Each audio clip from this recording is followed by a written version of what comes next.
Bonsoir, chers téléspectateurs, bienvenue à l'œil d'Abras. Nous sommes à l'émission Rencontre. Aujourd'hui, nous avons au sein du studio deux messieurs de gros calibre pour le sujet du jour, parce que le sujet aussi est un gros calibre. À ma gauche, j'ai monsieur Timité. Monsieur Timité, dites bonsoir à tous ceux qui nous suivent et présentez-vous, s'il vous plaît.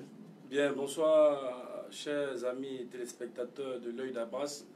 Je suis M. Timité Younoussa Emmanuel, enseignant dans 2 écoles, je vais de la place. Et voilà un peu comment je me présente et me situe. Merci, M. Timité. Et à ma droite, j'ai avec moi M. Mohamed Bakayoko. Voilà, donc M. Mohamed, dites bonsoir à tous ceux qui nous suivent. Bonsoir, M. Idan. Enfant, jeune ami. Moi, c'est Bakayoko Mohamed Ben Kader. Donc, bienvenue à vous, M. Bakayoko. Et peut vous demander de quel quartier vous êtes? Moi, je suis d'Abras. Ah, Abras, d'accord. M. Timité? C'est pareil, d'Abras. Ok, d'accord. Et Abras, où précisément? Moi, je suis au Vietnam. Au Vietnam, Ouais, ah, d'accord. Je suis allé prendre maison à Yopougon. Je suis au Vietnam. Ok, donc, M. Sangaré Yakuba, profite pour vous saluer depuis le quartier Vietnam. Ouais. Et vous, M. Timité? Moi, je suis de Alem City 2. Alem 2. Alem City 2, voilà, juste en face du cinéma royal. Ok, c'est bien. D'accord. Ça nous fait plaisir. Donc, vous l'aurez constaté, nos invités sont déjà, ils sont prêts, ils sont là, et on va commencer, on va mettre, on va dire, les pieds dans le plat, voilà, sans plus tarder. Alors, depuis près d'une décennie, les Abidjanais, capitale économique de la Côte d'Ivoire, sont confrontés à un phénomène inédit, qui n'est pas du tout reluisant, un phénomène qui traumatise même à la limite les populations ivoiriennes, un phénomène qui a poussé les autorités ivoiriennes à prendre plus d'une fois des décisions assez drastiques afin de le juguler. Ce phénomène-là, c'est celui des enfants en difficulté avec la loi, ou encore, comme l'appellent les enfants en conflit avec la loi, ou encore comme le disent, comme l'ont surnommé les populations abidjanaises, les microbes. Alors, le thème de ce jour va porter sur ce phénomène. Les enfants en conflit avec la loi. À qui la faute? Les parents ou l'État? Déjà, de chez vous, vous pouvez déjà commencer à en parler, à en discuter, et vous pouvez aussi appeler ici pour intervenir en direct. Vous pouvez appeler au 02 79 79 70 pour donner votre point de vue, pour donner votre position. Alors, je vais commencer déjà par M. Timité. Donc le thème c'est les enfants en conflit avec la loi. À qui la faute? Les parents ou l'État? Bien, je remercie déjà M. Bébro Joël, qui avec brio vient d'introduire ce débat-là. Mais en même temps, il est important de rappeler que c'est un phénomène social, comme dans certains pays de par le monde, qui sont dus notamment à des crises armées et notamment des situations d'extrême pauvreté que les populations, notamment, subissent et par la suite essaient d'exprimer ça par ce genre de comportement. Voilà un peu ce qu'on peut dire concernant le phénomène des enfants en conflit avec la loi, ou encore appelé microbe. Ok. Merci M. Timité pour cette introduction déjà. Ça commence très bien. Merci. Alors, monsieur, qu'est-ce que vous en pensez? Pour vous, c'est les parents ou c'est l'État? Bon, moi, mon point de vue, je vois que la faute est de deux côtés. La faute est partagée. Donc vous accusez tout le monde? Tout le monde, mais la grande partie même, c'est des parents d'abord. Les parents? Voilà, les parents. Pourtant, c'est nous-mêmes parents, c'est nous-mêmes qui accusons l'État, qui disons à l'État de juguler, d'aider à sécuriser nos cités, de nous sécuriser, tout ça, alors que c'est nous-mêmes qui sommes à la base, d'après vous. Oui. D'accord. Mais avant d'en parler, d'expliquer pourquoi on accuse soit l'État ou soit les parents, d'abord même le phénomène des microbes. Pour vous, comment vous le concevez? Quand on vous en parle, quand on parle du phénomène des microbes ou encore des enfants en difficulté avec la loi, vous concevez ça comment? Si on vous demandait d'expliquer ce que c'est, qu'est-ce que vous diriez? Pour quelqu'un, par exemple, qui ne vit pas à Abidjan, peut-être qui vit dans un autre pays qu'il ne connaît pas, il vous demandait qu'est-ce que c'est, qu'est-ce que vous pourriez dire? Les enfants appelant des microbes, je trouve que c'est des enfants qui n'ont pas été, sont pas intégrés dans la société. D'accord. On ne peut pas dire que c'est les enfants qui n'ont pas reçu l'éducation, mais l'éducation n'a pas été sincère. C'est pas... L'éducation n'est pas aboutie. Solide, en fait. D'accord. Voilà. C'est ce que moi, je trouve que ce genre d'enfants-là. Il ne s'agit pas d'en faire des enfants, les mettre à l'école. Pour comme il y a une école là, à côté du quartier, le mettre à l'école, puis bref, tu t'arrêtes là. Non. D'accord. Quand tu mets un enfant, s'il sort de la maison, avec qui il marche, tu dois savoir. Qu'est-ce qu'il fait en dehors de ta maison, tu dois savoir. Puis souvent même, je trouve que, excuse-moi, je t'aime, il y a certains quartiers qui prouvent même les enfants même à faire ça. Il y a l'entourage aussi qui compte, en fait. L'entourage qui compte. Mais le plus pire même là. D'autres, il y a certains parents qui s'en foutent, comment les enfants mangent, comment ils dorment. Tu peux pas concevoir comme un enfant. Toi, tu as un enfant qui est au moins au CM2, quoi. Toi-même, tu lui donnes 200 pour aller à l'école. Tu vois un portable de 70 000 dans sa main. Tu es incapable de lui demander d'où il a quitté avec, comment il s'est arrangé, ni rien. Ouais, tu vois, tout ça, c'est la faute des parents. Voilà, c'est ce que bon. Ah, vous avez bien entendu, hein, il a commencé fort. Il accuse les parents. Il dit, tu as ton enfant, toi-même tu sais que tu lui donnes pas, ce que tu lui donnes là, tu connais. Et puis il a un téléphone qui coûte très cher en main, et puis tu ne te poses pas la question de savoir d'où peut provenir ce téléphone. Donc c'est là l'une des raisons qu'il a évoquées. Alors je vais me tourner maintenant vers M. Timité. Oui. Donc comme je disais, si on pouvait déjà planter le décor, on a introduit, mais imaginons, on sait que l'aide d'abord s'est suivi à Abidjan, en Côte d'Ivoire, mais aussi au-delà. Donc il y a des personnes qui ne maîtrisent pas ce que c'est que le phénomène des enfants en difficulté avec la loi. Donc si on devait définir dans la manifestation même des œuvres, ce phénomène-là, qu'est-ce qu'on pourrait dire pour le décrire? Bien, merci encore, monsieur Béraud. Oui. Voilà, pour dire que pour moi, dans ma conception à moi, et dans ce que j'ai compris et lu, notamment de ce qui en est des enfants en conflit avec la loi, c'est que d'abord, cette crise-là, parce que c'est une crise, c'est un phénomène, tout à fait. Elle est née à la suite d'une crise post-électorale. La crise post-électorale que la Côte d'Ivoire a connue. En 2010. Bien, en 2010. Voilà, on va dire juste après 2010-2011. Okay. Donc, pour dire que avant, ça n'existait pas. Voilà. Et les quartiers qui ont sorti notamment ces enfants-là, c'est les quartiers populaires, dits populaires. Oui. Notamment les quartiers d'Abobo, d'Adjamé, à Tekoubé et notamment de Yopougon. Voilà. Sinon, en termes d'élargissement, Abidjan Sud ne connaissait pas ce phénomène-là. Voilà. Cocody ne connaissait pas ce phénomène-là. Mais c'est les quartiers populaires, notamment, qui ont sorti ce problème. Et ce problème est né comme tous les pays où on a connu des crises armées et une extrême pauvreté, qui ont connu aussi ce genre de trucs. Je donne pour exemple le Brésil et notamment le Rwanda, pour citer que ces deux pays. Ouais. Voilà, pour dire que ces pays aussi ont connu ça. Voilà, mais eux, ils n'appelaient pas ça microbe.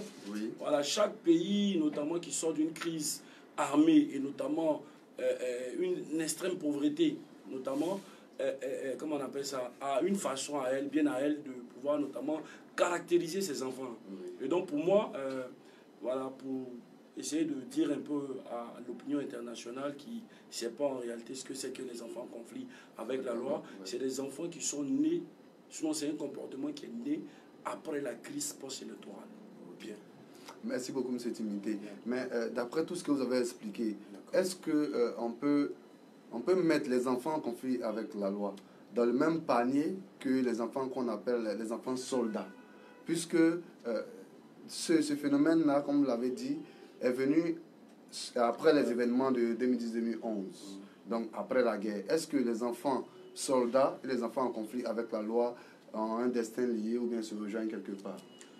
On peut dire qu'ils ne se rejoignent pas, parce que les enfants soldats, c'est les enfants qui ont été manipulés pendant une guerre, voilà, qui ont été notamment, qui se sont vus octroyer des armes pendant une guerre. Oui. Mais le phénomène des microbes ici en Côte d'Ivoire, il est différent. Il est né suite à un palabre.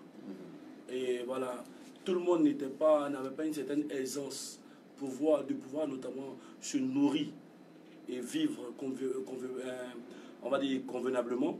Donc partant de ce fait-là, il y a des comportements d'agression parce que j'arrive pas à manger. parce que j'arrive pas à avoir le luxe qu'un tel a, et moi, de son âge, je veux aussi ce luxe-là, où je veux notamment être un peu ou le ressembler. Donc, je m'adonne à ce qu'on appelle la facilité. Voilà. Je rentre dans un système qui peut me permettre, un temps soit peu, d'avoir ce que je ne peux pas avoir et auquel j'aspire. Voilà. Ouais. Donc, c'est un peu ce qui a créé ce phénomène-là pour moi. Voilà. Donc, il a plusieurs sources. Voilà. Mais pour moi, la source principale, c'est la crise post-électorale. Voilà, ce que ça a engendré, ce que ça a pu amener notamment. Tout à fait. Okay. Je vais me tourner maintenant vers vous. Ce phénomène, comme on l'a dit, c'est un phénomène d'État. Ça concerne vraiment tout le monde. Ça fait couler beaucoup d'encre. Tout le monde s'est prononcé dessus, l'État et puis toutes ces personnes, ces érudits de la Côte d'Ivoire. Il y a un docteur, un éminent docteur, M. Francis Akindes. Il est docteur à l'université San Ouattara de Bouaké. Et il s'est même prononcé sur la question et sur la source, comme l'a dit tout à l'heure M. Timité. Il dit que la source, ça a commencé à Abidjan Nord, c'est-à-dire dans la commune d'Abobo, qui est une commune populaire. Bon, ça, c'est un constat. Mais ce que j'allais vous poser comme question, c'est pourquoi principalement Abobo? Parce que même quand on parle des quartiers à risque à Abidjan, parce qu'on sait, il y a les quartiers qu'on dit à risque, les quartiers où on dit le brigandage. On a un appel là. On va prendre en priorité l'appel. Allô? Allô? Apparemment, on ne l'entend pas, un souci technique. Donc, on va continuer. Donc, vous pouvez toujours appeler, comme on l'a dit, au 79 02 02 70. J'ai plutôt inversé le 02 69 79 70. Voilà, c'est le bon numéro. 02 69 69 70 pour appeler en direct pour intervenir, donner votre point de vue. Donc, je disais, il y a des quartiers à risque, il y a Djamé, il y a Abobo, tout ça, mais le phénomène est venu d'Abobo. Est-ce à dire que Abobo a été plus marqué par la crise post-électorale que ces autres communes pour que ce phénomène-là commence à Abobo pour contaminer toutes les autres communes? Ce phénomène, en vrai dit, c'est pas à Abobo ça a commencé. Ah, d'accord. Ok. Le phénomène, ça a été commencé à Atekoubé. À Atekoubé. Voilà. On écoute tout ça, chacun a son point de vue. Oui, je vais mettre un peu le bâton dans la plaie. Ça a commencé par Feu Zaman. Ah, d'accord. Ok. Voilà. C'est comme ce que le frère a dit, le frère Timothy. C'est des retombées après la guerre. Ok. Tu vois. Puis, c'est là que c'est parti. Donc, chaque commune aussi a failli faire comme Atekoubé. Donc, c'est là malheureusement, ils ont dû suivre le faux exemple. Oui, le faux exemple. D'accord. Donc, il faut préciser aussi que ce phénomène, on parle d'enfants, donc ce sont des adolescents qui ont généralement tenez-vous bien, entre 10 et 15, 16 ans. La moyenne d'âge, c'est 12 ans. Donc, imaginez un peu ce que c'est. Ce sont des enfants qui se promènent en groupe. Ils s'organisent en groupe, ils sont armés de machettes, en tout cas des armes blanches. Et ils agressent en groupe. Généralement, ils sont conduits par un seul, on va dire, adulte, mais tout le reste sont des enfants. Ils sont sous l'effet généralement des stupéfiants que nous connaissons, la drogue et toutes ces choses-là, ces amphétamines-là, qui vraiment les dérèglent un peu le cerveau. Donc c'est un phénomène qui est vraiment, il a dit inédit, mais c'est très sérieux et ça crée beaucoup de problèmes. Ça fait beaucoup de familles endeuillées parce que quand ils agressent, parfois ça va jusqu'à mettre fin à la vie de la personne. Plusieurs formes. Voilà. Alors, comment vous pouvez expliquer que ce soit les enfants, comme on a dit, de 10 à 15, 12, 13 ans qui soient concernés par ce fait? Comment est-ce qu'un enfant qui, à cet âge, normalement, devait s'amuser? Nous, on a fait l'enfance. À notre temps, à cet âge, les enfants étaient vraiment innocents. Ils s'amusaient à faire des petites voitures, des trucs. Mais pourquoi, aujourd'hui, des enfants de cet âge-là peuvent se comporter de la sorte? Quand ça n'a pas marché, est-ce que c'est parce qu'on ne donne pas le bon exemple en dehors même de la guerre? Vraiment, M. Bibrou, merci. C'est ce qu'il disait à un premier temps. Il dit d'abord, j'accuse les parents d'abord. Donc les parents. Voilà, les parents d'abord. Bon, la majorité de ces enfants-là, la majorité ne fréquentent pas. D'accord. C'est une première partie. Ok. On souligne déjà ce fait, ils ne vont pas à l'école. Ils ne vont pas à l'école. Okay. Maintenant, la deuxième partie, c'est que peut-être que dans les familles, même ces enfants-là, les parents n'ont pas trop droit sur eux. D'accord. Pourquoi? De leur propre volonté, c'est-à-dire eux-mêmes, ils les surveillent il est livré à lui-même, au fait. Oh, d'accord. Il est livré à lui-même. Souvent, même la nuit, il y a 20h, 21h, l'heure où il doit s'asseoir pour lui, il va regarder la télé, il sort. En sortant, même le père, même si, peut-être si, qui est trop un peu sévère avec lui, il va lui demander où tu vas. À 20h, il va dire peut-être, il m'a chez tant comme ça. Il dit, ok, vas-y, il n'y a pas de problème. Donc, à ce moment, en temps normal, il doit être resté à la maison. C'est vrai. Voilà. Il doit rester à la maison. Et puis, à ce moment, bon, comme tu viens de nous souvenir, nous, en notre temps, il n'y a pas eu de mutinerie et autres là. Souvent, même quand tu vois, même pas des militaires, quand tu vois les fécis même, dans les palabres, tout le monde court après la cour. Aujourd'hui même là, quand tu attends, toi, mais tu es grande personne, tu fuis, tu vas à la maison. C'est l'enfant même, souvent même, qui sort. Il veut voir comment ça se passe. Le renversement de... Tu vois. Ah, on vit notre ère, Donc, comme lui continue de le dire, il dit, la grande part revient aux parents qui fuient leurs responsabilités. Partagez-vous son avis, M. Timothée? Oui, un temps soit peu. Voilà, parce que pour moi, ce qui a notamment envoyé tout ça, c'est une succession de faits. Voilà. C'est une succession de faits que notre pays, notre très cher pays a connu, et en particulier à Abidjan. Pourquoi? Parce que quand vous regardez un peu l'agglomération d'Abidjan, c'est d'une densité, je vais dire, très inouïe. Et donc, partant de ce fait-là, on a connu le coup d'État de 1999. Déjà, oui. Par la suite, le coup d'État manqué de septembre 2002. Et par la suite, on est allé de fait en fait, Et si vous remarquez bien, 99, 2010 ou 99, 2009, ça fait pratiquement une génération, 10 ans. Et 10 ans après, les fruits que cette génération a pu notamment connaître, des enfants qui sont nés en 2000, des enfants qui sont nés je vais dire, en 2000 ou en 1998, 19 ont 19 ans, 20 ans aujourd'hui. Et donc, c'est ces enfants-là qui, habitués, selon moi, à entendre le bruit des fusils, chose à laquelle nous n'avons pas connu. Nous n'avons pas du tout connu. Voilà, Dieu merci.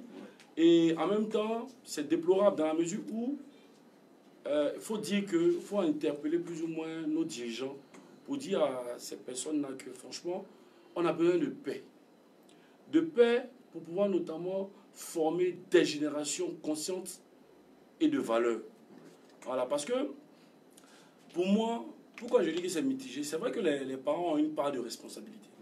Mais l'État qui reconnaît ce fait-là aussi et qui le respecte différent, c'est ce qui a souhaité, c'est ce qui a loué, pardon, pour dire que l'État a constaté, ah mais c'est vrai qu'on a des enfants dans Abidjan qui se donnent à ce genre de pratiques-là. Mais qu'est-ce qui favorise ça? Qu'est-ce qui a favorisé ça?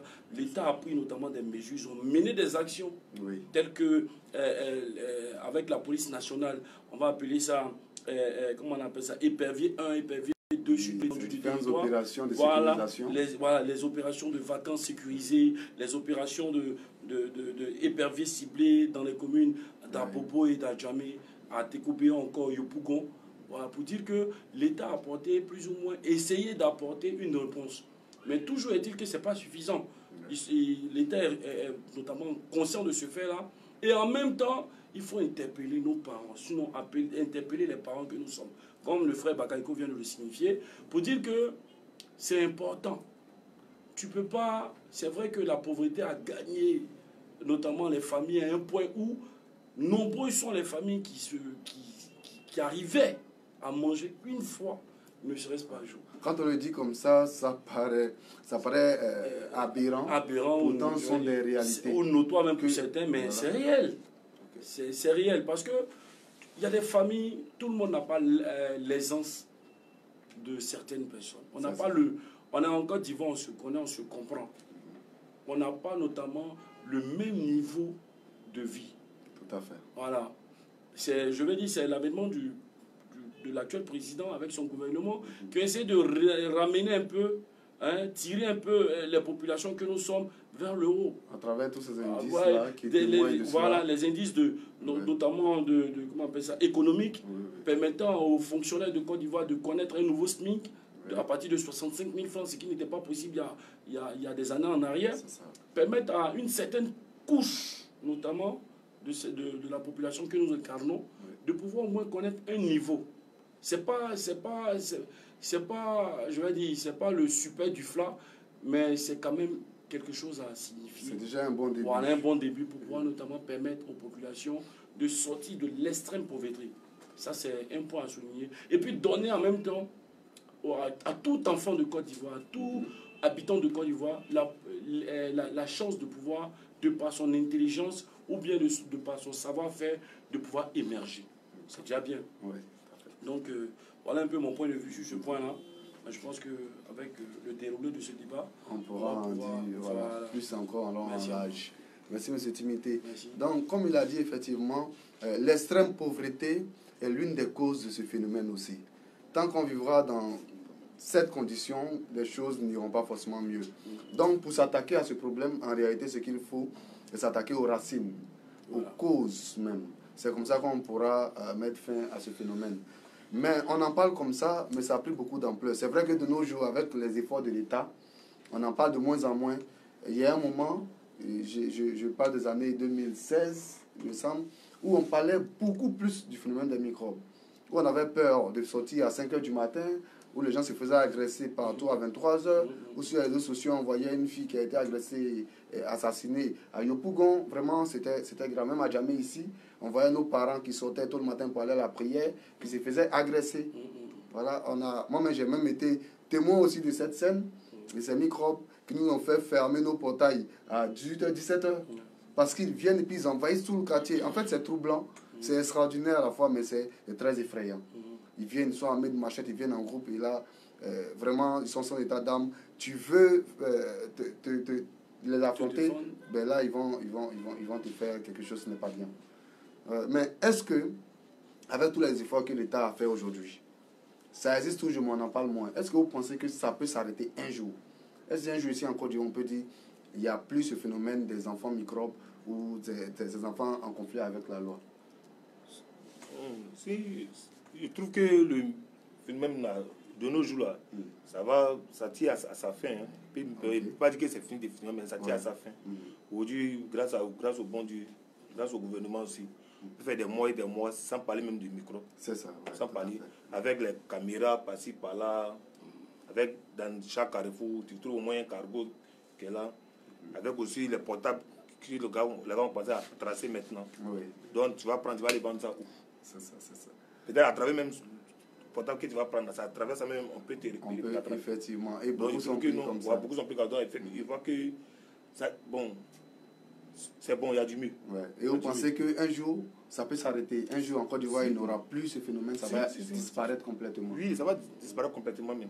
D'accord. C'est pour bientôt. Ah, pour bientôt, ok. Nous, on est d'accord avec vous. On croise les doigts pour que ce soit vraiment de l'histoire ancienne. Alors, M. Timité, on continue toujours, on en parle toujours. Là, on va commencer à parler, uniquement des parents. Ces parents-là qui laissent, comme l'a dit M. Brahuko, leurs enfants livrés à eux-mêmes. J'ai envie de dire, c'est pas très responsable de faire ça. Mais qu'est-ce qui peut pousser un parent à agir de la sorte, à laisser son enfant se livrer à lui-même? L'enfant, il n'a pas demandé à venir au monde. On l'a et puis bon, on lui laisse. Qu'est-ce qui peut pousser un parent à faire comme ça? Qu'est-ce qui peut pousser une famille à agir de la sorte? Bien, merci encore. Ça, c'est une question qui est plus ou moins éducationnelle. C'est ça. Voilà, donc moi, sur ce point-là, je pense qu'on en a parlé, je pense sur ce plateau-là même. Vous savez, l'éducation, il a 3 niveaux. Voilà. Pourquoi est-ce qu'un parent, après avoir eu un enfant, doit se contempler de lui donner une certaine morale et une bonne éducation?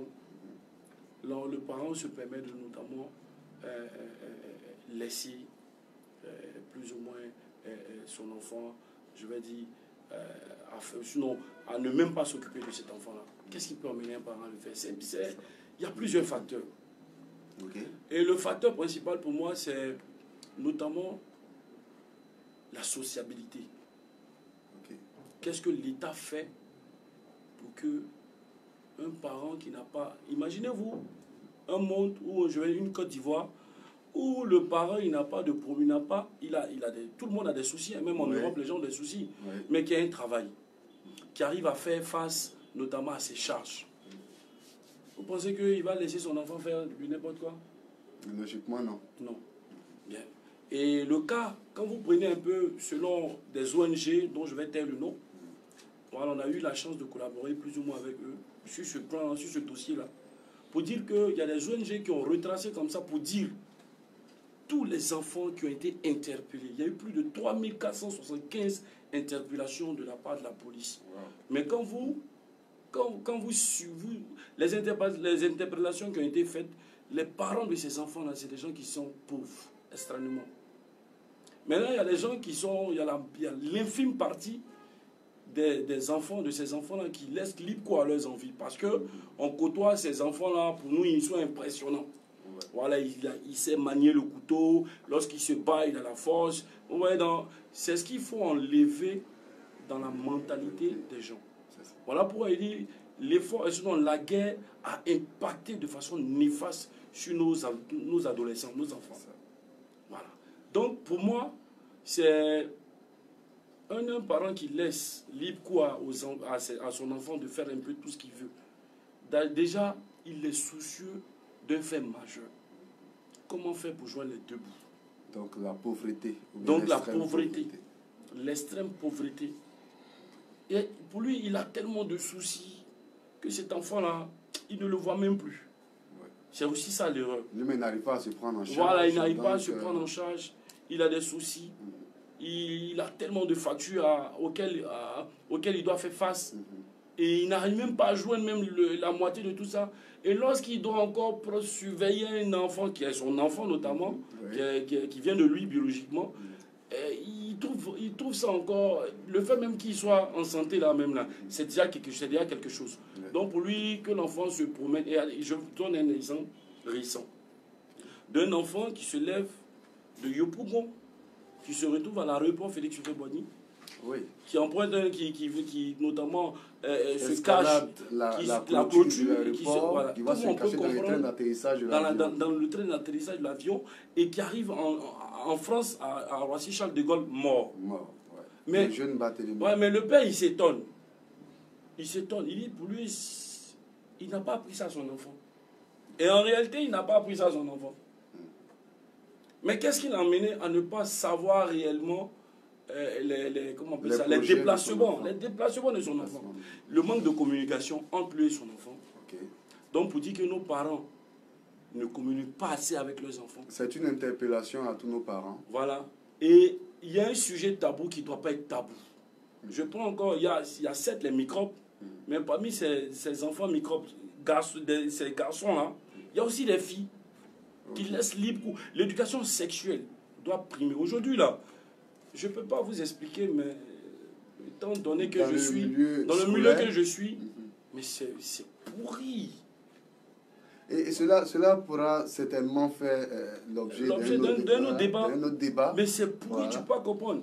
Et en même temps, il y a aussi, comment on appelle ça, voilà, ce qui incombe l'État aussi, le fait à nos frontières de laisser passer la drogue. La consommation abusive, la vente illégale, ou on va dire permise, sans eau. C'est vrai que l'État fait des efforts. Et disons que dans la législation ivoirienne, la consommation, la vente de drogue de toute autre spécie c'est interdit officiellement, voilà, interdit. Mais ça se vend officiellement. Ça se vend, je ne sais pas si vous comprenez un peu. Je pense que je comprends parce que dans tous les États, c'est vraiment difficile de contrôler ce secteur à cause des cas de corruption et autres. Merci. Donc, partant de ce fait, il y a plein de facteurs. Moi, je pense que l'État a fait beaucoup. L'État a fait beaucoup. Et il reste encore beaucoup à l'État à faire. Pourquoi? Parce que le phénomène existe encore. Et pour rejoindre mon frère Bakayoko, pour dire que le phénomène est en train de disparaître.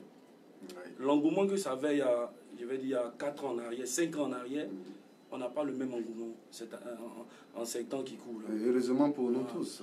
Voilà, heureusement pour nous tous. Sinon, l'État a fait de mai 2016 à mai 2018 un travail remarquable. Tout à fait. Dans la mesure où ils ont réussi à d'abord répertorier les différents mots et puis par la suite essayer d'apporter une réponse à cela. Il y a plusieurs fumoirs qui ont été détruites. Oui. Il y a plusieurs, on voit un peu à la télé, le JT de 20h, on nous fait comprendre comme ça qu'il y a des saisies de tonnes de drogue qui ont été notamment faites par nos douaniers. Pour Malgré dire que, tout ça, les gens essaient toujours de faire entrer. Voilà, c'est pas facile, mais l'État a beaucoup encore à faire.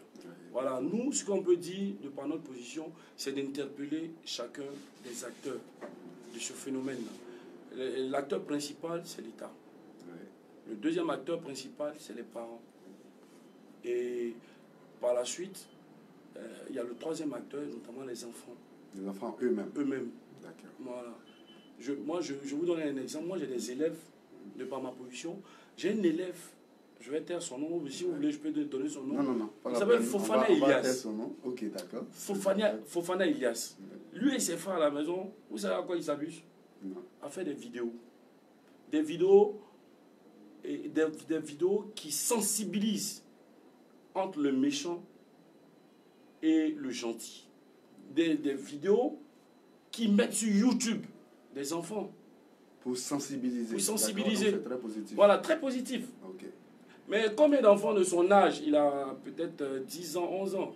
Combien d'enfants? Oui, je te dis, 10 ans. Combien d'enfants de son âge arrivent à penser que même on peut faire des vidéos et poster ça sur YouTube? Parler de, par exemple, choisir un thème et puis on fait une vidéo autour de ce thème-là pour pouvoir sensibiliser nos camarades, nos semblables. Vous voyez un peu combien d'enfants de cette tranche d'âge-là arrivent à penser à ça. Quand vous le dites même déjà, moi je suis tout à fait étonné parce que de nos jours, ce qui prime, c'est quoi? Sur Facebook, vraiment, on voit la vie de tout le monde. Je suis en train de manger, même quand on est à l'hôpital, instant maladie, c'est vraiment... Les réseaux sociaux servent à ça aujourd'hui. Si je me suis acheté une nouvelle paire de chaussures, avant de sortir, il faut que je prenne la photo que je poste. Ça, c'est à ça que servent les réseaux sociaux aujourd'hui. Donc des enfants de 10 ans qui pensent à sensibiliser un camarade à travers les réseaux sociaux, c'est vraiment, vraiment bien. Franchement. Donc, voilà, il y a un peu ça. Il y a plusieurs exemples. Hein. Il y a plusieurs exemples. Mais ce qu'on peut dire, c'est que la responsabilité de l'éducation de nos enfants, parce que les microbes, c'est un manque d'éducation. C'est un manque d'éducation, je veux dire, un laisser pour contre, ou un laisser, comment on appelle ça, un laisser pour compte des parents. Hein, et donc les enfants font un peu ce qu'ils veulent, ce qu'ils entendent. Il y a plein de parents, j'ai un parent comme ça que je connais qui a régné complètement son enfant. Pourquoi? Parce que son enfant ne voulait pas se mettre dans sa vision, dans sa ligne, dans sa ligne. Parce que le petit aujourd'hui, il pense qu'il faut qu'il soit microbe, voilà, il faut qu'il soit comme les petits voyous, les petits vagabonds. Là, pour lui, c'est un chemin qui va lui permettre de pouvoir s'en sortir. Et son père ne voit pas ça comme ça, parce que son père, il est vraiment... Tous ses soeurs et frères là sont notamment des exemples dans leur quartier. Seulement lui qui a plus ou moins dérouté. Il y a plusieurs cas comme ça. Oui, malheureusement, vraiment malheureusement. Merci M. Timité pour toutes ces explications déjà. Maintenant, vous, M. Bakayoko. Alors, avec vous, je vais parler de la responsabilité même de l'État. Il est vrai que vous avez dit effectivement que c'est les parents qui sont en grande partie fautifs, mais l'État aussi a une petite part de responsabilité, n'est-ce pas? L'État aussi est à la base de ce phénomène. Donc, si on en parlait, pour vous, à quel niveau est-ce que l'État a manqué? À quel niveau l'État n'a pas fait quelque chose qui fait que ce phénomène soit a pris de l'ampleur ou bien encore qu'il est né même? Merci, monsieur. Oui. Moi, je ne vais pas trop accuser l'État. En fait, ce côté de l'État, c'est les ouvertures des sociétés. Le fait qu'il y a eu beaucoup de nouvelles sociétés? Non, d'ouvrir des nouvelles sociétés, intégrer des enfants, faire des sensibilisations matin et soir à la télé, mais souvent même de rentrer dans les quartiers. Qu'est-ce qui te mène à ça? Qu'est-ce qui fait ça? Proposer des solutions. Proposer des solutions. D'accord. Il tient un peu sur ce que mon frère a dit. quand lui parle de la pauvreté, c'est pas, moi, il n'est pas trop d'accord avec. Ah bon? Oui. Parce que... Vous pensez pas que, pardon, vous pensez pas qu'il y a des familles qui, aujourd'hui, là, ou bien il y a quelques années, 4 ans, 5 ans, avaient du mal à manger 2 fois par jour? Si, il peut dire qu'on a été dans le cas, parce que moi, je ne suis pas un grenier, c'est un enfant d'Abrace aussi. Ouais. Vous êtes un enfant Voilà, de famille modeste. oui, il peut dire même que j'ai grandi dans le ghetto aussi. D'accord. Voilà. Donc, c'est pour dire que c'est pas parce que tu n'arrives pas à joindre les deux bouts que toi-même ton devoir, là, tu vas laisser. Ah, ok, d'accord. Je comprends très bien. Nos parents d'enfants, nous, on disait qu'ils étaient méchants, ils étaient sévères. On dit il faut rentrer, il ne faut pas faire ceci, il ne faut pas faire cela. Comme ce qu'il vient de dire, il y a un gars qui a régné mais son enfant. Parce qu'il ne faisait pas ça, qu'il restait là-bas, il faisait. Peut-être que ses petits frères qui allaient venir à ce pays, ils allaient dessus comme exemple. Moi-même, j'ai été dans le même cas. Bon, m'a dit, ah bon, à partir d'aujourd'hui, voyez ça, voyez mes règles, si tu pas sur mes règles, voici le chemin que tu dois prendre. Et puis, il n'y a plus le chemin que tu devrais prendre. Ah bon? Mais quand ils m'ont connu une fois, 2 fois, je suis revenu à la raison. Ah, d'accord. Je grâce à Dieu, quand je dis ça, si moi, il fait tu montres à ton enfant, voici moi mes principes. Nul ne peut contre la loi. Mais s'il refuse, oui, okay. Il va faire 1 mois, 2 mois dans ça, où lui-même serait peut-être à l'aise. Il va gagner les 3 téléphones, ou peut-être il va gagner des porte-monnaies où il n'est pas agressé. Oui. Mais il ne peut pas faire ça pendant 2 ans ou 1 an, il ne peut pas. Quand ils vont le connaître, le fait même qu'il sort de chez toi par la couleur, tu t'as mis la couleur là, Dieu même ne peut pas le laisser. Qu'il gagne le défi vers toi. C'est ça. Donc il sort, il prend une autre allure. Quand il fait une bêtise, on l'attrape. Un premier, ils vont le frapper, c'est dans ce début. Deuxième fois, troisième fois, c'est une habitude. Il va passer devant les barreaux. On le juge. Il a sorti de chez toi, donc tu ne vas pas le communiquer ni rien.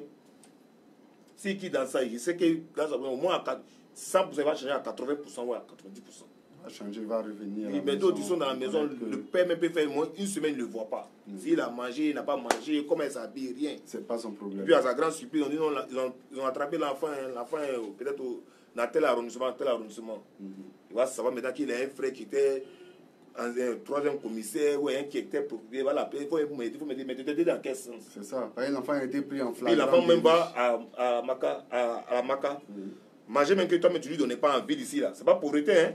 Il va se casser la tête maintenant pour l'envoyer ça à la Maca. Ce travail va sortir. Il reprend les choses. C'est vrai. Donc vous dites que ils ne prennent pas soin des enfants. Les parents ne prennent pas soin des enfants. Et quand les enfants commettent des actions qui les mènent en prison, ils s'occupent d'eux plus que quand ils étaient à la maison. Oui, effectivement. Alors que ce n'est pas ce qu'ils doivent faire. Non, on peut leur donner une leçon aussi. Il faut leur donner une leçon. Ah, il faut passer ici, il faut passer cela. Il ne faut pas regarder aujourd'hui de nos jours. Si tu as un enfant qui est né en 92 ou peut-être en 2000, là, tu vas dire que peut-être il a 30 ans. Toi, c'est ton enfant. Pas regarder sa taille ni sa forme.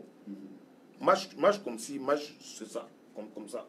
Aujourd'hui, même, ils sont plus à l'aise que les gens qui ont passé, comme le grand fait qui sont là. Nous, en autre aujourd'hui, même à 1000 francs, tu peux t'asseoir avec ta chérie quelque part. Il y a glace, 500. Tout ça, c'est le coin d'Israël. Dans chaque carrefour, tu as au moins 2 boulangeries, il y a pâtisserie, il y a les croissants, 250, 300, tout ça là. Oh, à l'état, il n'y avait pas ça. Non, il n'y avait pas. Puis il n'y avait pas l'argent aussi qui était comme ça. Aujourd'hui, même, les parents m'ont plus permis de donner 200 à leur enfant. L'enfant, même de 5 ans, aujourd'hui, il va à l'école avec 300, 400. 500 000 francs. Ouais, 500 000 francs. Tout ça. Donc, eux-mêmes, ils ont plus d'avantages encore que nous. Pourtant, c'est eux aussi qui sont aujourd'hui, qui font beaucoup de bêtises. Oui. Donc l'État, c'est des... Pour ceux qui sont un peu majeurs, au début, tu as bien dit, c'est de 10 ans jusqu'à 12 à 16. Voilà. Il y en a 12, 13, l'âge 18. Ils pensent que eux, ils sont maintenant, le responsable même qui est devant, ils pensent que moins, s'il avait de quoi à faire, c'est pas facile que, bon, moi, c'est que, ils vont dire 8 ans, 9 heures, ils doivent être au travail. C'est ça. Quel temps il va prendre pour sensibiliser 5 à 6 personnes pour aller faire des bêtises? C'est ça. Donc, c'est dit aussi que le manque d'opportunités de travail emmène les gens à faire toutes ces bêtises. Donc, c'est là aussi l'une des trucs, je vais dire, c'est là aussi que l'État peut être accusé. C'est que l'État n'arrive pas à répondre convenablement à la demande concernant le travail. Beaucoup de personnes sont en quête d'emploi, mais parce qu'elles n'arrivent pas à avoir de l'emploi, peuvent se livrer à ce genre de choses.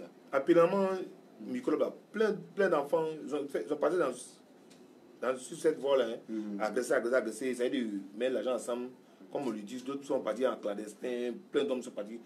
D'autres ont fait ça parce qu'ils n'avaient pas, il n'y avait pas d'emploi. Ils ont fait ça pour pouvoir Parti faire des trucs, des maisons et autres là. Mais la majorité aussi, d'autres font ça à cause de peut-être le responsable qui est devant, qui leur dit, bon, fais ceci. Donc, si c'est le groupe B comme ça, c'est peut-être c'est B qui les guide au fait. Je vois, je comprends bien. Ah, je comprends très bien. Et vous avez dit, pour tous ceux-là qui, par exemple, il a le projet de traverser l'eau, il veut partir forcément à Bangui. Donc il s'en va, il descend sur le terrain, il agresse les gens, il prend l'an, il se dit, on va partir avec. Mais ce gars-là, et qu'il oublie, c'est que quand il s'en va là, il veut traverser l'eau, c'est dangereux. Normalement, c'est qu'il prie, c'est Dieu. Mais quand tu allais agresser les gens, tu prends l'an d'agression pour traverser. Ah! Dans ton bateau, est-ce que ça va arriver là-bas? Non, lui, son devant, c'est pas, ça l'intéresse pas son problème. C'est pour prendre l'an d'abord, prendre l'an. Voilà. Quand il va arriver devant lui, ça c'est de lui à... Voilà, là c'est autre chose quoi. Lui... D'accord. Donc on vous rappelle que vous pouvez appeler pour intervenir en direct. Vous pouvez appeler au 02 79 79 70 en direct pour donner votre point de vue. On a déjà un internaute qui nous dit on découvre de nos jours que c'est l'enfant qui gouverne en famille.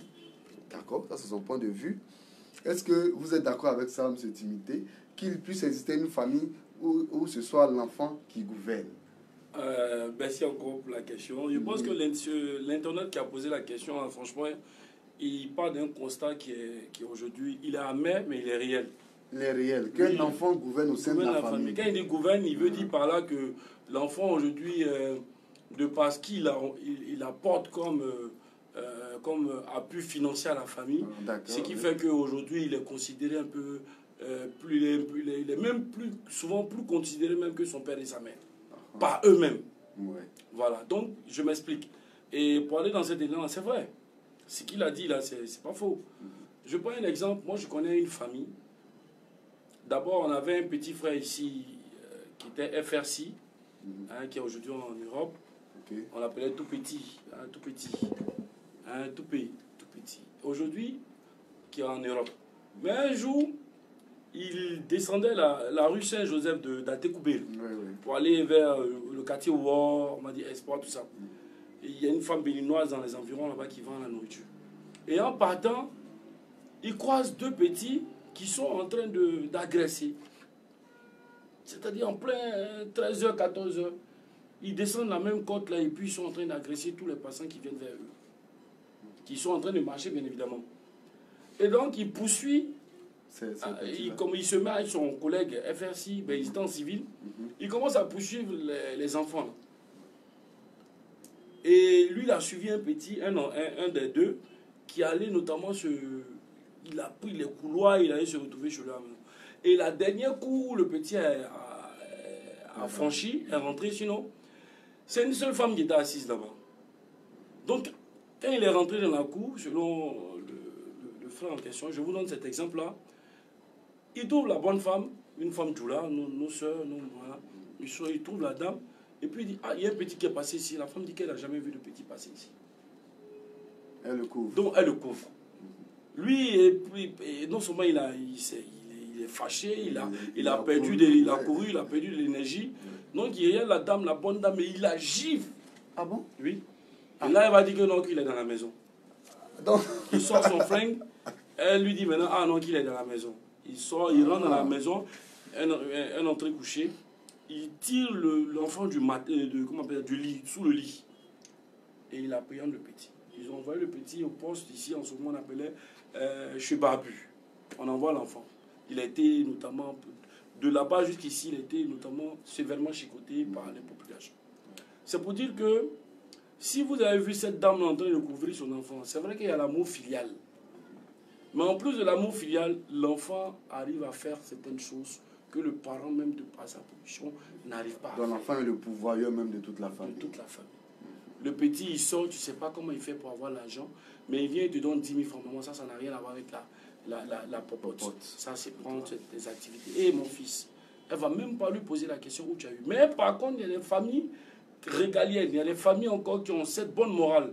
Il y a un Yoruba, une famille Yoruba, encore dans notre même Boma côté là. Son enfant est parti pendant la crise post-électorale. Il est parti au Nigeria. Et il est revenu du Nigeria avec des millions. La bonne dame, elle a ses enfants. Elle demande à son fils, tu as eu l'argent comment au Nigeria là-bas? Le petit est incapable de pouvoir lui dire. Il rentre toujours. Il a fait un magasin de 30 millions au Black. Pour sa copine, des portables. Je vais taire le nom. Mais pour dire que la mère est restée notamment, je vais dire, fidèle à son idéal. Elle dit, tant que tu ne me dis pas comment est-ce que tu as fait pour avoir l'argent, moi, ta maman, là, je ne vais pas goûter de ton argent. Wow. Et si je meurs, même si je suis malade, que je suis en train d'agoniser, c'est ton argent qui peut me sortir de vie. Je n'en veux pas. Wow. Elle a régné l'enfant, avec tout son avoir. L'enfant était obligé de reconvertir son argent qu'il a malhonnêtement eu parce qu'il était brouteur. En réalité, c'est ce qu'il faisait. Voilà, c'est ce qu'il faisait. C'est la raison pour laquelle il n'avait pas expliqué comment il avait eu. Donc, il était obligé de reconvertir son argent, essayer de travailler maintenant, essayer de réinvestir, puis travailler pour pouvoir, notamment, à un moment, voilà un peu ce que je fais, pour qu'elle puisse accepter. Donc, pour dire qu'il y a des familles encore comme ça, mais elles ne sont pas nombreuses. De nos jours-là. Hein? Je ne vais pas dire, hein, mais dans mon quartier à moi-même encore, un autre exemple pour terminer, il y a une mère, elle est plusieurs fois à l'Hajj, à la Mecque notamment, mais sa fille fait des bêtises et qu'elle cache. Elle couvre sa fille. Elle couvre sa fille. On pense que couvrir nos enfants quand ils font des bêtises, c'est les aimer. Pourtant, voilà, on les détruit. On les détruit en réalité. C'est ça. Voilà, c'est l'éducation qu'on n'a pas reçue, l'éducation que tu n'as pas reçue, il ne faut pas donner ça à ton enfant. Je ne sais pas si je me fais comprendre. Tout à fait. C'est ce que tu as reçu comme éducation que tu peux donner à ton enfant. C'est ça. Mais c'est que toi-même, tu n'as pas reçu.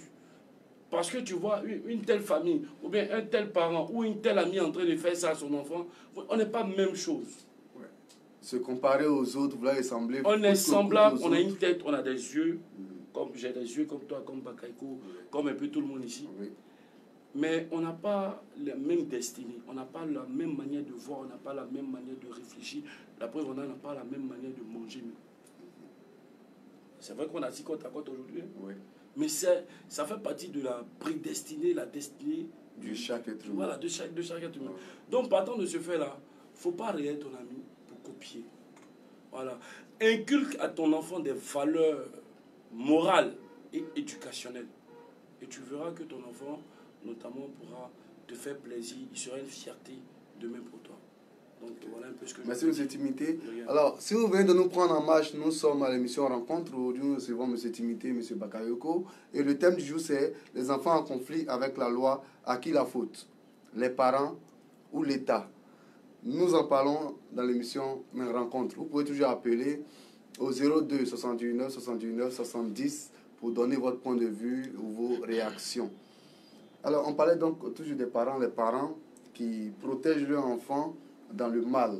Ils pensent comme ça qu'ils font bien, alors qu'en réalité, ils font du mal à leurs enfants, mais aussi à toutes ces personnes qui sont victimes des activités de ces enfants-là. Parce que quand on imagine que tous ces microbes-là ont des parents, et ces parents-là, peut-être on va me dire qu'il y a certains qui ne savent pas que leur enfant s'adonne à ces pratiques-là, mais la plupart, ils savent quelque chose quand même. Tu as un enfant de 12 ans, qui n'est pas rentré à 22 heures et puis tu n'es pas inquiet. On se pose des questions. On dit toujours que nos mamans nous protègent, mais est-ce qu'elles doivent nous protéger toujours, même quand on fait du mal? Comme il a donné l'exemple tout à l'heure. Aujourd'hui, tout le monde veut avoir l'argent, tout le monde veut vraiment ressembler à toutes ces personnes qui ont tout à leur disposition, de sorte que les valeurs même, les valeurs éducatives, morales, tout ça, là, les bonnes mœurs, ça, on les a mis de côté. Je donne un exemple, comme on est tous de mon côté. Quand un exemple bête, hein, tu vas acheter de la ticket chez le Gabaman, d'accord? Vous connaissez bien. Tu lui donnes l'argent, tu achètes ton ticket, et puis la monnaie qu'il te rend, c'est plus que ce qui devait te rendre en réalité. Mais quelle est notre réaction aujourd'hui? Il y a très longtemps avant, on avait dit non, tu m'as donné plus que ce que tu me dois, ce que tu dois me donner. Mais aujourd'hui, on a un appel. On va prendre cet appel. Allô? Allô? Apparemment, aujourd'hui, on a du mal à entendre ces personnes qui nous appellent. C'est tellement un souci technique. Est-ce que c'est allumé? Oui, c'est allumé normalement. Allô? Oui, c'est allumé. Ok, on l'a perdu. Vous pouvez toujours appeler. Le numéro, c'est le 02 79 79 70. 02 79 79 70. Vous pouvez insister. Alors, donc, comme je disais, là, maintenant, là, de nos jours, quand tu ne rends pas la monnaie, tu t'en dis à ton ami, même ton partenaire, tu lui dis, oh, le gars là m'a donné plus que ce qu'il devait me donner. Et puis ton gars, lui, il t'encourage. C'est ça, c'est dit, c'est bête, mais c'est montré aujourd'hui l'état d'esprit des jeunes. Aujourd'hui, c'est l'état d'esprit qui est là. Quand tu as agi en mal, quand tu es malhonnête, on t'applaudit. On trouve que tu es un guerrier, tu as bien fait. Mais celui-là qui essaie d'agir bien, c'est les autres qui le jugent. On dit, ah, lui, il se prend pour un saint ou bien il se prend pour quelqu'un de bon. Donc, c'est dit que les choses sont vraiment inversées. Même quand on dit les parents, nous tous on est dedans. Hein? Oui. C'est quand on dit les microbes, il n'y a pas un jeune à Bobo qui va quitter à Bobo pour il va venir agresser ici. Ou bien à Djambi. S'il fait ça, c'est qu'il est accompagné de nous, nos enfants, nos neveux, nos petits frères, nos frères. Ouais. Aujourd'hui, là, quand on dit microbes, par exemple, quand on rentre au quartier, on dit, ah, où sont les microbes là? On n'a pas dit de nom, mais tout le monde sait au moins c'est quel groupe qui font ça, ouais, quelles sont les personnes qui font ça. Mais ça, c'est pas faux. Tu vois, non? Ouais. Donc, aujourd'hui, là, il voit que, exemple comme ça, bon, quand on dit micro, quand on agresse quoi, il est toujours avec son neveu ou son cousin. Sur lui et moi, exemple, il y a au moins peut-être 30 secteurs à Abras. Vietnam, Harlem, Shalom, Aboussouan, Royal, Harlem, Vegas, tout cela. Dans chaque quartier, il doit y avoir au moins un grand frère aussi qui a vécu. Quand il a vécu, il a fait au moins, il connaît un peu les mouvements, voilà. Genre les coups de poing, les coups de pied, tout ça. Parce que ça brasse. Ouais. C'est un ghetto. Ouais. Surtout ces personnes, dans ce secteur, se ressemblent. On va voir si on peut prendre l'interlocuteur. Allô? Allô? Bonsoir. Oui, bonsoir monsieur. Oui, bonsoir. Ok, bonsoir monsieur, bienvenue à l'émission Rencontre. Merci. C'est monsieur? J'appelle concernant l'émission en direct, là, c'est monsieur Silla. Monsieur Silla, ok, on vous écoute monsieur Silla. Oui. C'est quoi? Allez-y, on vous écoute, on vous entend. Oui, en fait, j'appelle depuis la France, c'est monsieur Silla Ibrahima. Ah, depuis la France, monsieur Silla Ibrahima. Ok, on vous écoute. Ouais. Au fait, ce que je regarde concernant les enfants conflits de la loi, Oui. le premier, c'est, je veux dire, c'est à cause de la guerre. D'accord. Ok. Donc vous dites principalement c'est à cause de la guerre. C'est la guerre qui a provoqué tout ce phénomène-là. Voilà. Ah, d'accord. Maintenant, d'après vous, pourquoi vous dites que c'est à cause de la guerre? Le deuxième, c'est nos parents. Nos parents. Les parents qui laissent les enfants. Le deuxième. Oui, on vous entend, hein? Le deuxième, c'est nos parents. Ok. Moi, même si je m'embrasse, mais moi, quand Italie. Italie, ok. Moi, comme ça, ma mère, je donne des enfants pour ma mère. Oui. Ma mère, même si moi, je ramassais de l'argent sur la route et je rentrais à la maison, Oui. je dis, ah, maman, j'ai ramassé de l'argent. Elle me dit, elle prend l'argent avec moi. Elle prend l'argent avec moi. Elle dit, ah non, tu as ramassé, va ramasser l'autre argent encore. Ça me montrer. Ah bon? Et qu'est-ce que vous avez fait? Ok, alors, d'accord. On a perdu. Donc, il nous appelle depuis Paris, comme il a dit. Voilà, il était à Brassens, il était au quartier Italie City. Donc, voilà. Il dit, pour sa part, la première cause, c'est la guerre. Et puis, la seconde cause, c'est les parents. En même temps, il a pu donner son exemple. Il passait dans la rue, il a ramassé de l'argent, il allait remettre à sa mère. Sa mère lui a dit, ok, là où tu as ramassé, va ramasser encore et puis tu viens. Qu'est-ce que sa maman voulait lui dire par ce message-là? Tout ça, c'est les éducations, en fait. Ouais. Ça voulait dire, aujourd'hui, tu as ramassé, oui, il a compris, il donne. Et puis, regarde, tu donnes, voilà, tu mets encore, tu peux prendre ailleurs, voir, dire que tu as ramassé. Donc, toi-même, de peur même, là, si tu vois même l'argent à terre, là, c'est pas facile que tu vas prendre. Après, vraiment, gagner le courage, même, aller agresser quelqu'un. Or, de nos jours, là, c'est ce qui se passe aujourd'hui. Toi, mais tu vois que quelqu'un, peut-être, n'arrive même pas à lui donner, peut-être, son année. Te gêner. Quand il vient même vers toi, souvent, tu peux dire, ah, voisine, tu as plus de donner à mon fils. Mais tu lui donnes pas ça, lui-même, en retour encore, il vient, tu vas porter de 70 000 dans sa main. Souvent, mais contribue même à toi-même tes dépenses. Parce que tu vois, le fils de Madame X ou Madame B est peut-être autonome. C'est pas la même chose. Ouais. Dans la vie, il y a des hauts et des bas. C'est ça. Alors, tu ne sais pas qu'en faisant ça, il peut se faire tuer quelque part en allant agresser. Vraiment, c'est déplorable. Plus souvent, même, tu prends des jeunes pour dire non, il m'a agressé. C'est ce que, comme il disait avant que le gars va appeler là. Et c'est nous-mêmes. C'est nous-mêmes. C'est nous, c'est nos petits frères, c'est nos enfants, c'est nos frères.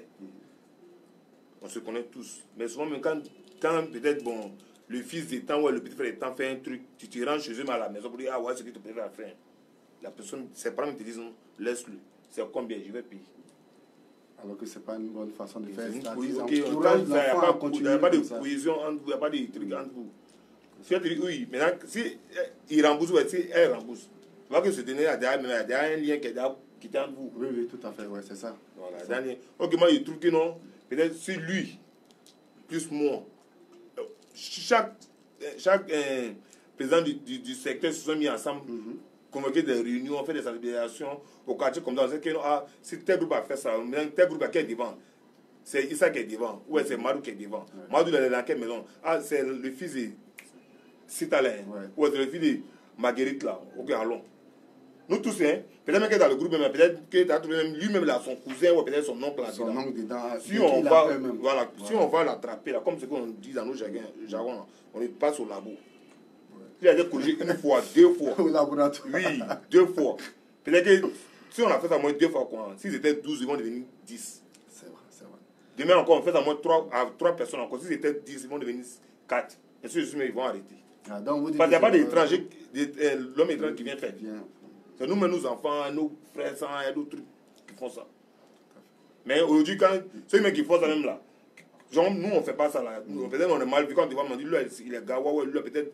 Dans le quand non secret, moi peut-être bon, il n'est lui mais il n'est rien. Ceux qui font ça, la majorité même quand tu regardes des cérémonies au quartier, c'est eux qui sont parrains, quand ils viennent, les gens sont bien vus et autres là. Il y a un encouragement à l'esprit en bas. Ouais. Autrement, c'est que c'est la trapèze. Oui, oui. Donc vraiment, c'est vraiment déplorable. Et comme M. Barako il le propose, hein, c'est une solution en même temps qu'il donne. Il dit que généralement, nous on sait d'où ils viennent. Donc, s'il y a des personnes qui sont bien placées pour mettre fin à ce phénomène, c'est nous-mêmes. Si on est organisé dans nos quartiers, si on prend nos responsabilités, on peut empêcher ce phénomène-là de continuer à faire du mal à nos parents. Donc vraiment, c'est un appel que M. Pakakou lance à tout le monde. Nous sommes tous de vraiment côté, nous nous connaissons. Il n'y a pas longtemps, on avait rencontré le nouveau commissaire du 3e arrondissement, M. Oufou Yassine, qui déjà, il fait du bon boulot. Oui, très bon boulot. Très efficace. D'après ce qu'on reçoit de la part de la population. Meilleur policier 2017, non? 2016, c'est ça. Voilà. 16-17. Tout à fait. C'est la première fois qu'il est arrivé ici à Djamé. Oui. Mais déjà, on voit déjà les résultats de son boulot. Et quand on était au sein à son bureau, il nous a dit, vous faites bien de venir, on a beaucoup communiqué, il nous a montré certaines choses, des chiffres, tout ça, des personnes qui mènent sur le terrain. Il nous a dit, ce qu'il veut, c'est qu'on l'aide à communiquer avec les populations. Voilà. Il dit si on n'en avait pas l'habitude, lui il veut communiquer avec tout le monde, avec les populations, les jeunes, il est accessible. Il dit c'est en communiquant avec nous qu'on pourrait être plus efficace sur le terrain. Donc ça va un peu dans le sens de ce que Bronco a dit. Même l'exemple qu'il vient de donner, il n'a pas dit ça aux voisins. Bronco c'est une petite commune. Oui. Un petit quartier. Un petit quartier même. Bronco immédiatement même si ça commence peut-être au barrage, non. Donc à Beau, c'est une commune qui est vaste. Pour à Beau, quand ça a commencé là, si ça a trop mis du temps, peut-être c'est 2 mois. Il n'y a pas dit de nom. Il y a des gens même qui sont des titans même. Les fils même faisaient ça. Lui-même, il a été la base que son fils parte en prison. Lui-même. Ah bon? Oui, il a été la base que son fils même va en prison. Tout le monde sait. Wow. Quand il part de PK jusqu'à Abobo, jusqu'à vers Anador. Tous les vieux pères du quartier se sont mis ensemble, fait une réunion. Peut-être que, bon, exemple comme ça, lui dans son quartier, il est au truc Harlem, c'est un vieux père d'Harlem. Peut-être lui, il ne peut pas faire le travail. Oui. Donc, du PK jusqu'à Abobo, imagine, dans chaque secteur, au minimum, on va donner 2 personnes qui ont vécu aussi dans le milieu Noussia. Oui. Donc, ils se sont mis ensemble. Ça fait que s'il y a un petit derrière là, il déconne. Un seul petit, tu vas avoir au moins 56 grands responsables. Quand tu vas les règles de tes yeux là, tu vas. Tu vois, d'un moment, ils ont fait des barrages. Pas pour vous dire, regardez l'âge, où est ton titre. Pour dire, non, peut-être ta bête, tant machette, où est tant. C'est pas non. À partir de 20h, il y a corridor. Ouais, ils sont mis ensemble. Quand 20h, 20h30, peut-être 23h, tu te trouves hors de ton quartier, où tu es, tu dors là-bas.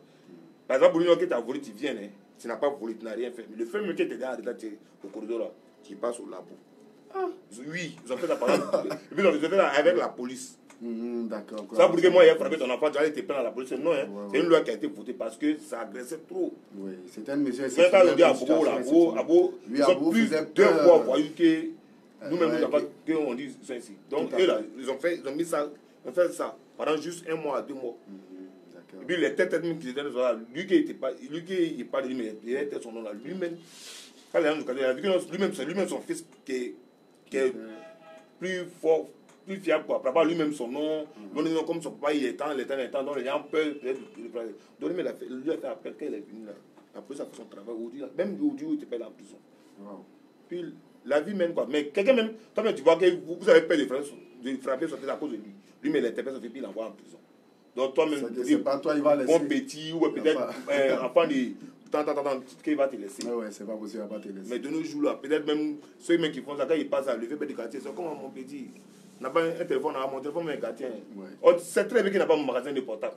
Mais tu lui demandes portable. Tu lui demandes portable. Ben, tu as peur de lui dire la vérité. C'est vrai.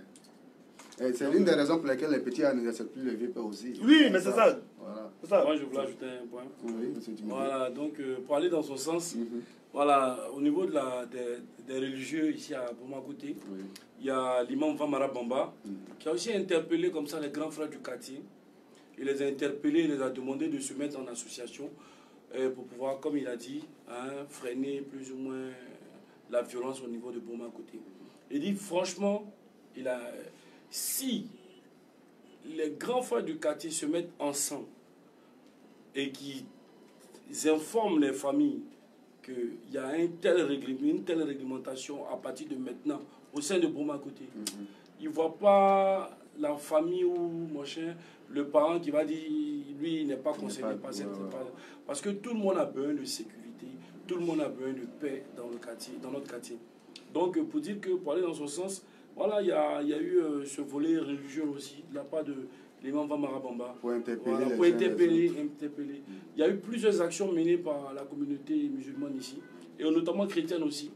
Voilà, parce qu'on a des amis d'enfance qui ont notamment essayé d'apporter par leur concours. C'est vrai que l'aura n'est pas aussi grand que les guides de religion musulmans, mais voilà, de par leur posture, leur petit aura qu'ils ont au niveau d'ici, ils ont réussi à quand même poser des actions maintenant visant à sensibiliser, se distinguer des autres, voilà, pour ne pas qu'on crée cet amalgame. Donc voilà un peu ce que je voulais dire pour aller dans le sens du jeune frère. Donc comme vous le dites, donc c'est à nous de nous organiser pour vraiment apporter la sécurité et puis finir avec cette histoire d'enfants en difficulté, en conflit avec la loi. On a un dernier point, le point d'un internaute. Lui, il dit que l'une des raisons du phénomène des microbes là, c'est les familles polygames. Son papa a 2, 3, 4 femmes. Généralement, ça crée aussi ces problèmes parce que le père n'arrive pas à canaliser tous les enfants de ses femmes. Qu'est-ce que vous en pensez? Est-ce que ça peut être une raison? Non, en fait, ce n'est pas une raison. C'est ce que le frère a dit, puis il dit, il n'était pas pour compte. Cette personne veut dire peut-être que ce n'est pas manque de moyens. Le cas, il y a beaucoup d'enfants. Or, par contre, même, il y a d'autres même qui ne sont pas de la polygamie. Ils n'ont qu'une seule femme, mais avec 3, 4 enfants. Mais c'est des gens même qui ne sont pas durs carrément avec l'enfant. Quand il ne s'agit pas de le sécurité ou de faire un truc. De frapper, mais au moins, il n'a pas de respect. Oui, moi, par exemple, je n'ai jamais frappé mon enfant. Cause très bien moi-même. Mais quand il le regarde de mes yeux, il sait au moins ce qu'il veut dire. Ouais, c'est un truc, il ne faut pas faire ceci, il ne faut pas faire cela. Et puis il y a les exemples même qui sont devant nous.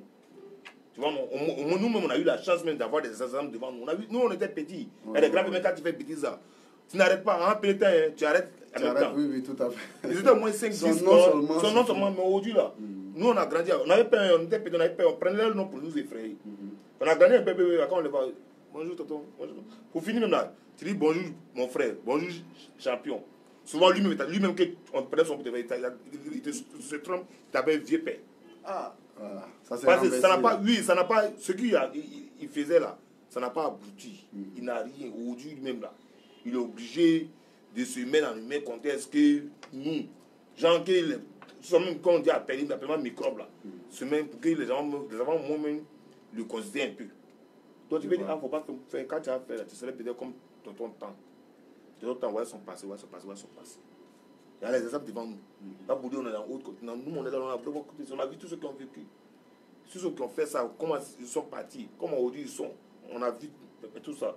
Il y a tout le monde qui ont 3 femmes. Ont 3 femmes. Il y a au moins 10 enfants. Mais les enfants sont bien dit. Par exemple, tout court. Vous voyez le vieux Brahmadjan. Il a au moins 3 à 4 femmes. Il a plusieurs enfants. Aujourd'hui, mais les vieux, mais il a des petits enfants. Mais il n'y a pas pour lui. Même ses petits enfants. Ce n'est pas ses enfants, ses petits enfants. Il n'y a pas de microbe là-dedans. Nos voisins, moi, il peut même au plus. Même ses petits enfants, il n'y a pas de microbes là-dedans. Tous ces enfants sont des commerçants, des bourriers, chacun bourrier de son côté. Ça dépend de l'éducation qu'il a donnée au premier jusqu'à aujourd'hui. Pour descendre, d'accord. Tu vois? Donc, ce n'est pas une question de polygamie, c'est plutôt par rapport aux parents lui-même. S'il n'a pas assez de poids ici, c'est pas éduquer son enfant va dévier. Ok. Bien, donc, moi, je voulais répondre un peu sur son truc. Quand je dis, il y a, comment on appelle ça, il y a la pauvreté, l'extrême pauvreté, c'est un facteur, tu veux pas, c'est un facteur. Voilà. C'est un facteur qui a mené certaines personnes n'ayant pas d'orientation. C'est-à-dire ils ne savent pas quoi faire. Je n'arrive même pas à joindre les bouts. Je suis pauvre au moins au point que je mange une fois par jour. J'ai des enfants. Hein? Donc, je ne suis pas, mais j'essaie d'expliquer. Voilà. Voilà. Pour dire que, comment on appelle ça, ça ne va pas. Je n'ai pas d'argent. J'arrive à manger à peine une fois par jour. J'ai des enfants, j'ai 3 à 4 enfants. Je ne suis peut-être pas polygame, mais voilà un peu. Partant de ce fait-là, comment on appelle ça, mes enfants ils sont livrés à eux-mêmes. Ils sont livrés à eux-mêmes. Pourquoi? Parce que moi-même, là, je me cherche. Je n'ai pas d'autre orientation. Tu vois, non? Voilà pourquoi, pour revenir, il y a des familles, moi je connais aussi, qui ont beaucoup d'enfants. La polygamie n'est pas un facteur. Voilà, la polygamie n'est pas un facteur. Mais pour moi, c'est la pauvreté. Je prends un exemple. Il y a des familles, un peu de tout le monde, hein, ils dorment dans des entrées couchées. Et ce dernier-là, ses enfants ont grandi.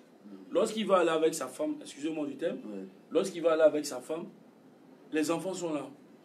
Il dit, allez, sortez, allez vous amuser dehors. Il est bien vrai qu'il soit à 21h, bien vrai qu'il soit à 22h, mais allez vous amuser dehors, que je puisse au moins avoir une intimité avec votre maman. C'est ça. Tu vois un peu. Donc qu'est-ce qu'il fait? Qu'est-ce qu'il favorise? C'est la pauvreté. C'est ça, c'est la pauvreté. L'enfant maintenant, étant dehors là-bas, 22h, 23h, il est dehors en attendant que sa maman sorte. Maintenant, il veut rentrer. Avant que cela n'arrive, il commence à se familiariser avec des gens. Il prend des habitudes. Voilà pourquoi j'ai dit il y a 3 types d'éducation. Il y a l'éducation du dedans de ma petite famille, ma petite maison. Là. Il y a l'éducation, comment on appelle ça, du voisinage proche. Et puis il y a ils sont dans la grande éducation. Dans l'éducation de rue même. De rue, du quartier, des communes, de la ville. Tu vois un peu? Voilà. Les habitudes de Yopougon ne sont pas les habitudes de Cocody. Les habitudes d'Abobo ne sont pas les habitudes de Trècheville. Les habitudes de Koumassi ne sont pas les habitudes d'Atekoubé. Tu vois un peu? Bien vrai qu'on soit dans une même commune, dans une même ville, mais on n'a pas les mêmes habitudes. C'est ça. Donc, voilà. Moi, ce que je voulais dire, c'est un peu ça. Voilà, les habitudes ne sont pas pareilles et la pauvreté aussi est un facteur. Voilà. Comme l'a dit le frère depuis Paris, la crise post-électorale, la guerre, et notamment... il a dit les parents aussi, les parents qui ne donnent pas, qui n'ont pas eux-mêmes qui n'ont pas reçu des valeurs, des valeurs morales et éducationnelles pour pouvoir rendre. Parce que ce que tu n'as pas là, tu ne peux pas donner à ton enfant. C'est ça, tu peux pas. On donne ce qu'on a. Mais c'est quoi ce qu'on doit dire à l'enfant? Montre ta position à l'enfant. Tu vois, il faut être clair avec l'enfant. Sincèrement dit, le fils, la famille que tu vois là, voici pourquoi son fils, on lui donne ça, on lui donne ceci, moi, apparemment, si j'avais, j'allais te donner, mais il n'allait pas. C'est dur, mais il va comprendre. Il y a les enfants même qui sont là, même actuellement, ils n'ont jamais dit, mon papa va payer ça pour moi. Mais l'enfant, il est là forgé de la tête que non, son papa ne peut pas la porter. Quand il va sur son papa. Il ne faut pas mentir. C'est ton enfant, c'est ton sang. Ta position là, montre à ton enfant. Le jour tu es à ça, mais tu lui donnes. Il ne faut pas dire que non, comme l'enfant t'as des casades. Et puis la majorité des personnes, quand les enfants sont dans un problème là, si ça fait de l'argent seulement, la personne va pas aller en prison. Son enfant va pas aller en prison. C'est vrai. Elle va aller s'endetter partout. Maintenant, avant qu'un enfant ait des problèmes, il faut t'endetter pour voir le casier. Le casier, c'est ça, l'éducation. Moi, je trouve que non, quand tu es pauvre même là, c'est ça même, il faut bien éduquer ton enfant. Si tu es assis, tu es aisé là, tranquille là. Il y a faute, ton enfant peut faire ce qu'il doit faire. Et toujours bon, s'il est parti même en prison 10 ans, 20 ans, tu le communiques très bien. Tu l'envoies l'argent, il mange bien faire tout. Quand il va sortir, tu as construit peut-être une email pour lui, ou peut-être tu as mis quelque chose en place. Mais quand tu n'as rien, là, je trouve que non, toi, ce que tu dois donner à ton enfant, c'est l'éducation. Parce que toi, derrière, peut-être qu'il m'avait trop goût de mes yeux, peut-être que toi, tu as raté. Genre, toi, tu n'as pas reçu ce que tu n'as pas devenu ce que tu dois. Tu voulais devenir. Voilà, tu veux. Au moins, la vie t'a donné une leçon. Une leçon, maintenant ton enfant est là. Maintenant, le rêve qui toi t'est arrivé là, ça ne va pas arriver à ton enfant. C'est ça. Mais bizarrement, le rêve qui est arrivé aux parents aujourd'hui là, c'est le pire de ça qui arrive à l'enfant. Soit un enfant a déjà 22 ans, c'est pas joli à dire, mais tu sais même que l'enfant, lui là, il peut pas devenir quelqu'un même. Sauf si Dieu. Voilà. Tu as 22 ans, on te donne 20 ans d'emprisonnement fait. 22. Tu sors à quel âge? Maintenant, tu n'as aucune formation. C'est un gâchis. Et puis moi aussi, même, peut-être le père, toi-même que tu es le père là, tu n'as pas même à aller lui donner en prison là-bas. On peut le prendre là-bas comme femme, tout ça. Tout peut se passer. Il n'a pas de quoi manger là-bas. Mais il va se dire dans ça, il a 42 ans. Toi-même là, il va venir trouver, toi-même t'as mis quoi? Parce que ça ne t'avait pas. Et puis il est là, toi-même tu essaies de te la femme va venir trouver que tu es mort.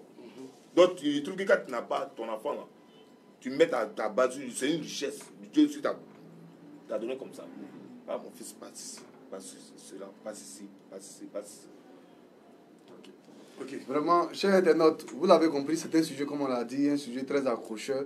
On a beaucoup à dire sur ce sujet, parce qu'il est vraiment, vraiment, vraiment large. Au fond même, il y a vraiment beaucoup de choses. Mais l'émission tire déjà à sa fin. On va permettre à nos deux invités de conclure. On en a parlé, on a parlé des causes, on a parlé des manifestations, on a parlé même des conséquences de ces actes sur la famille, l'individu lui-même et même sur la société en général. Mais on va leur permettre de terminer en proposant des solutions ou bien en donnant des conseils. Et pour commencer, je vais me tourner vers M. Timité, notre éminent enseignant, qui va se permettre d'en parler, donner des conseils ou bien proposer des solutions pour finir avec ce phénomène. Bien, je remercie M. Beibro. Je remercie M. Bakaïko. À travers lui, son papa, qui est mon vieux père. Voilà. Et pour dire aussi que moi, les solutions que je propose, déjà, c'est d'encourager le gouvernement à suivre notamment l'idéal qu'elle s'est donné, s'est fixé par rapport à ce problème-là, notamment les enfants en conflit avec la loi. Et par la suite, rappeler un peu aux parents que nous sommes, vraiment que l'importance même d'une bonne éducation donnée à son enfant. Rien ne vaut une bonne éducation que tu peux laisser comme héritage à ta progéniture.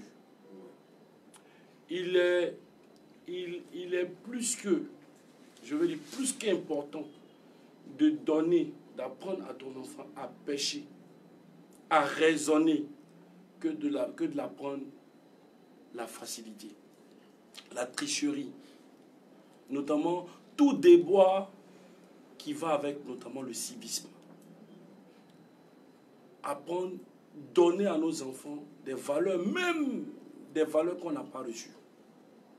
Notamment des valeurs qui sont propres à nos populations, à nos différentes ethnies, des valeurs morales ethniques, des valeurs morales religieuses, pour pouvoir nous permettre de parfaire notamment notre belle Côte d'Ivoire.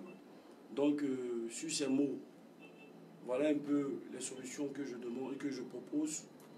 Et en même temps, rappeler à ceux qui sont encore dans cette léthargie de facilité, notamment ces personnes qui se considèrent comme des brigands ou des enfants en conflit avec la loi.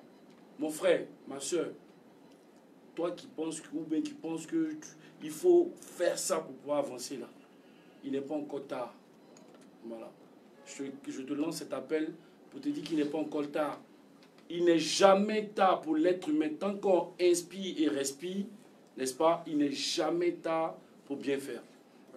Voilà.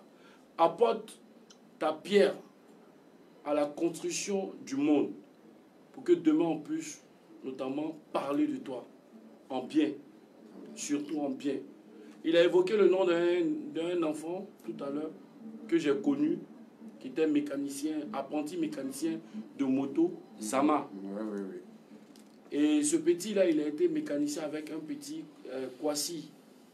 Un petit du nom de Kwasi Mohamed, que je connais très bien. Et Kwasi Mohamed, aujourd'hui, il est encore vivant. Il cherche notamment à se marier. Il travaille, il est commerçant.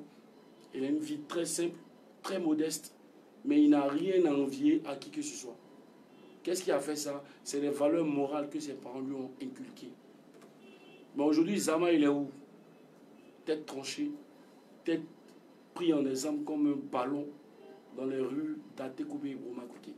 Vraiment triste. Vraiment, c'est triste. Dommage.